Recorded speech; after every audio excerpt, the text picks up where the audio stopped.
Good morning. मैं नीलम राजपूत। आज हम सभी अपनी लाइफ में योगा को शामिल कर चुके हैं। कहीं ना कहीं छोटी छोटी सी एक्सरसाइज वगैरह हम करते हैं और हमारी सुबह इसी से होती है और ये ज़रूरत भी है। तो आज मैं आपको एक प्राणायाम के बारे में बताना चाह रही हूँ। सिर्फ एक ही प्राणायाम के बारे में बताऊँगी और जो सबसे ज़्यादा किया जाने वाला प्राणायाम है, जिसका नाम है अनुलोम विलोम। हमने सभी ने किया है और मैं अगर बोलूँ तो मैं पिछले 8-10 साल पहले की बात करूँ तो मैं भी करती थी और कभी टीवी पे देखा और ऐसे करके तो मुझे प्रॉब्लम थी। मैं अपने सिटी से एक नए शहर में शिफ्ट हुई थी, तो वहाँ का जो वातावरण था, अब वहाँ का एटमॉस्फेयर कह लीजिए, यहाँ का वाटर कह लीजिए, तो उससे मुझे प्रॉब्लम आती थी। जैसे ही ये मौसम चेंज होता था तो मुझे इमीडिएट छींक आती थी और नोस्ट्रस से पानी आता था। इस टाइप से मुझे प्रॉब्लम थी। हर वीकली मंथली ये वाली प्रॉब्लम होती थी। तो मुझे ज़्यादा आता नहीं था, बहुत एक्सपर्ट नहीं थी मैं। तो मैं जब करती थी तो मुझे धीरे धीरे ये एहसास हुआ कि मुझे इससे आराम मिल रहा है। जब उस टाइम ना हमें पता नहीं था ये कैसे करना है, इसकी क्या टेक्निक्स है, इसको कैसे किया जाता है, इसके क्या बेनिफिट्स हैं और ये किसको किसको करना चाहिए, कैसे करना चाहिए और कब करना चाहिए, किस जगह किस पोजीशन में हम बैठ के कर सकते हैं। तो आज मैंने लंबे टाइम से कर रही थी, मैंने इसको विधिवत करके देखा है, इसके बेनिफिट्स लिए हैं, बहुत अच्छा है। तो इसके बारे में मैं अभी बताऊंगी। अनुलोम विलोम एक प्राणायाम में सबसे ज़्यादा किया जाने वाला प्राणायाम है। ये एक तो बहुत सिंपल होता है, कोई भी कर सकता है। इससे मन शांत होता है और हमारा श्वास प्रश्वास का इसमें पूरा बैलेंस होता है और ये हमारे दाएं नासिका बाएं नासिका से किया जाने वाला प्राणायाम है। तो मैं यहाँ पे कुछ इसकी बेसिक्स बताऊंगी कि कोई भी इसको कर सकता है। हमें सबसे पहले क्वेश्चन ये आता है कि हमें इसमें कैसे बैठना है, हमें किस टाइम करना है इसको। तो मैं इसके बारे में जो मुझे नॉलेज है और मैं जो बताना चाह रही हूँ, शेयर करना चाह रही हूँ, जो मैं खुद भी करती हूँ, इसको मैंने करके देखा है। तो आप किसी भी पोजीशन में बैठ सकते हैं। इसको अर्ली मॉर्निंग हम करते हैं तो ये बहुत अच्छा होता है क्योंकि एयर जो है बहुत फ्रेश होती है, हमारे लंग्स हमारे नर्वस सिस्टम दोनों के लिए बहुत अच्छा होता है। तो हमें बैठने की जो पोजीशन है वो आप किसी तरह से बैठ सकते हो। सुखासन में आप बैठ सकते हैं, आप पद्मासन में बैठ सकते हैं, आप वज्रासन में बैठ सकते हैं। और कुछ लोग बोलते हैं कि हम अपने घुटने फोल्ड करके नहीं बैठ सकते हैं, तो आप चेयर पर बैठ सकते हो, आप बिस्तर पर बैठ सकते हो। बट हमें जो ध्यान देने वाली चीज़ वो है कि हमारा फेस, हमारे शोल्डर और हमारी जो बैकबोन है, ये जो हमारी पीठ है, इसका बिल्कुल स्ट्रेट होना बहुत ज़रूरी है। इससे क्या होता है कि जो हम दाएं नासिका और बाएं नासिका से जो हम सांस लेते हैं तो वो प्रॉपर हमारी लंग्स तक जाती है, लंग्स को थोड़ा स्पेस मिलता है। तो हमें इसका बहुत विशेष ध्यान रखना है और अपना ध्यान एक सेंटर पर केंद्रित करके और हमारी जो श्वास आने वाली जाने वाली श्वास, ये दोनों पे हमें अपना ध्यान रखना है। अब जो मैं करती हूँ, मैं आपको ये तीनों पोजीशन बता देती हूँ कि आप कैसे बैठ सकते हो। अभी मैं सुखासन में बैठी हुई हूँ। अब अगर आप पद्मासन में बैठना चाह रहे हैं तो आप एक पैर के ऊपर दूसरा पैर रखें, इस पर इस तरह से आप बैठ सकते हैं, बशर्ते कि आप कंफर्ट हों। अगर यहाँ से आप कंफर्ट नहीं है तो आपका सारा ध्यान यहाँ रहने वाला है और अनुलोम विलोम पर आपका ध्यान नहीं जाएगा। ये दो हो गए। एक आप ऐसे बैठ सकते हो, ये वज्रासन होता है।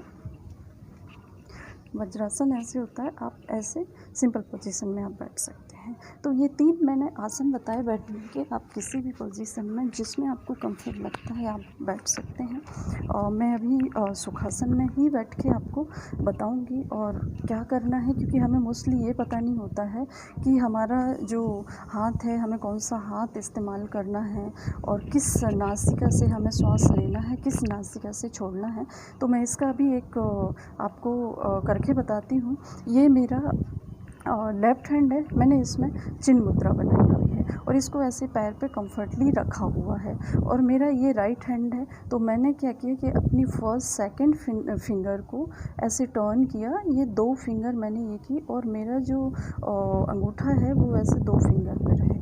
अब हमें प्रॉपर्ली सिर को ठीक करना है, अपने शोल्डर स्ट्रेट करना है और बैकबोन को बिल्कुल स्ट्रेट रखना है, कंफर्टली हम बैठ जाएंगे। अब इसमें जो बिगनर्स हैं उनको 1 से 5 साइकिल में करना है, और जो लोग इसको कर चुके हैं तो वो 5 से 10, 10 से 20 अपनी कैपेसिटी के अकॉर्डिंग कर सकते हैं। तो यहाँ पे मैं अभी बता रही हूँ आपको कि आपको श्वास किस साइड से लेना है, किस साइड से छोड़ना है। तो अक्सर इसमें ये होता है कि हम अपना जो पहला हमारा राउंड है वो है सबसे पहले लेफ़्ट हैंड से स्टार्ट होता है, फिर राइट हैंड से होगा। तो लेफ़्ट हैंड से हम स्टार्ट करते हैं और लेफ़्ट हैंड पर ही ये ख़त्म होगा। तो आइए हम स्टार्ट करते हैं। आप मुझे देख सकते हैं, मैं आपको एक राउंड करके दिखाऊंगी, फिर आप अपनी क्षमता के अनुसार इसको राउंड में आप कर सकते हो। मैंने अपना जो अंगूठा है वो दाएं नासिका पर लिया हुआ है, और मैंने अपनी आँख बंद करके और मैं अपनी श्वास अंदर भर रही हूँ। और फिर ये श्वास अंदर भरने के बाद मैं फिर लेफ़्ट को बंद करूँगी अपनी 2 फिंगर से, फिर इसको मैं राइट हैंड से निकालूँगी। तो यही एक प्रोसेस हमारी चलती रहेगी।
तो मैंने यहाँ पे 5 राउंड किए हैं ओनली। आप अपने अकॉर्डिंग कर सकते हैं, इसके 5 से 10 राउंड कर सकते हैं। बहुत अच्छा लगता है।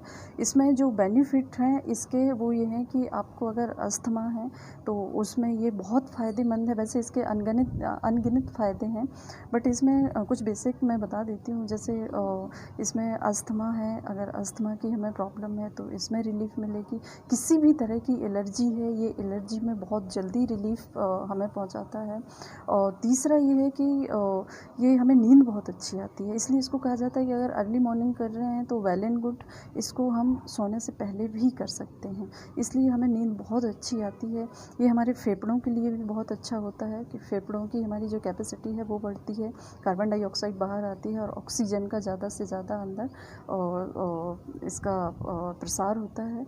और तीसरा हमारे ये नर्वस सिस्टम के लिए भी बहुत अच्छा होता है।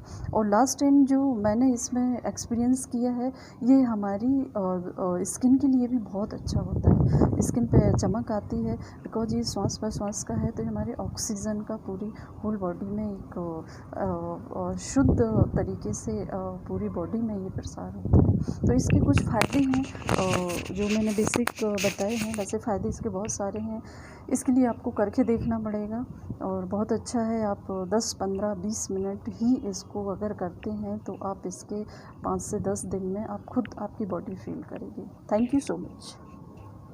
आज मैं यहाँ पे अस्थमेटिक जो पेशेंट होते हैं उनके लिए आसन, प्राणायाम, ध्यान और ये तीनों पे मैं कुछ बताने वाली हूँ कि जिनको ये प्रॉब्लम है, एलर्जी है, धूल, धूप, किसी भी तरह की कोई भी एलर्जी है, अस्थमा है, काफ़ी टाइम से प्रॉब्लम में हैं, या हाल फिलहाल कोई प्रॉब्लम हुई है, तो इसको कंट्रोल किया जा सकता है, इसको ठीक भी किया जा सकता है।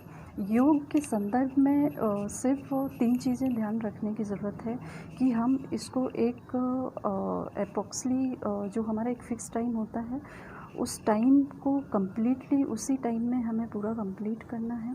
दूसरा, इसमें कंटिन्यूटी का बहुत ध्यान रखना है हमें, और डेली बेसिस पे इसको करना है। जितना टाइम और जितना इसको समय चाहिए उसके ड्यूरेशन में हमें करना है।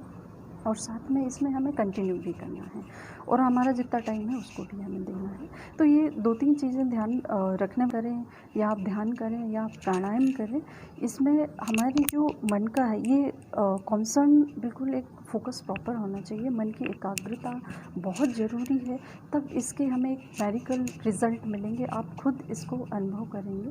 तो इस अस्थमैटिक पेशेंट के लिए इसमें आसन एक मकरासन बहुत सिंपल आसन है।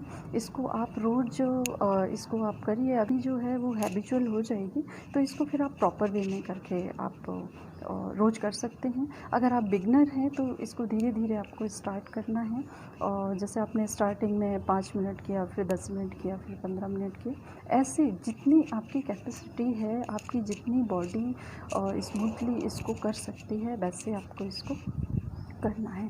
अब इसमें ये आसन आप रोज़ कर सकते हो सिंपली, और ये आसन हमारी पीठ, घुटने और फेफड़े के लिए भी बहुत अच्छा होता है। एक आसन करेंगे, लेकिन इसमें साथ में आपको और बहुत सारे बेनिफिट्स मिलेंगे।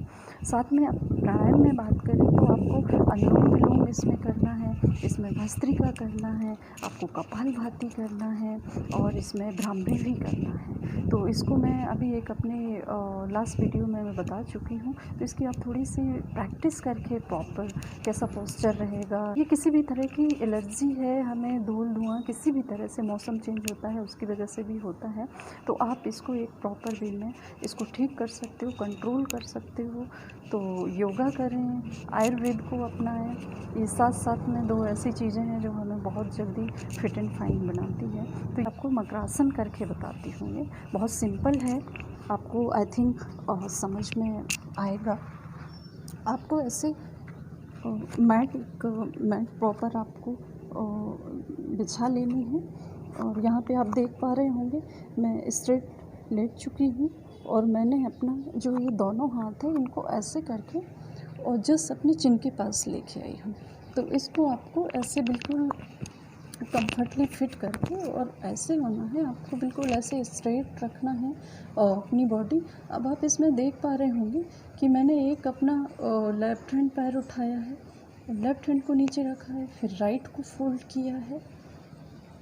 ऐसे ही आपको एक के बाद एक अप एंड डाउन करना है पैर को, और आपकी जो श्वास है उसको एक्सेल इनहेल प्रॉपर करना है। ऐसे बिल्कुल आप कंफर्टली बिल्कुल शरीर को ढीला छोड़ दीजिएगा, बहुत कंफर्टली किया जाने वाला है। इसमें आपका जो कंसंट्रेशन है वो भी प्रॉपर होगा। अब इसमें आपके पैर जिस तरह से फोल्ड हों, आप जिस तरह से कर सकते हैं, ये ध्यान आपको रखना है। जब आपको ये वाली अच्छी प्रैक्टिस आ जाएगी, आप इसको फील करिए, आपकी जो पीछे रीढ़ है उस पर इसका असर आ रहा है।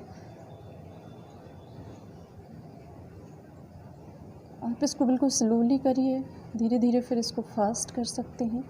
इसके बाद फिर जो आता है, आप दोनों पैर से एक साथ घुटनों से अपने नितंब तक ला सकते हैं। ये था मकरासन।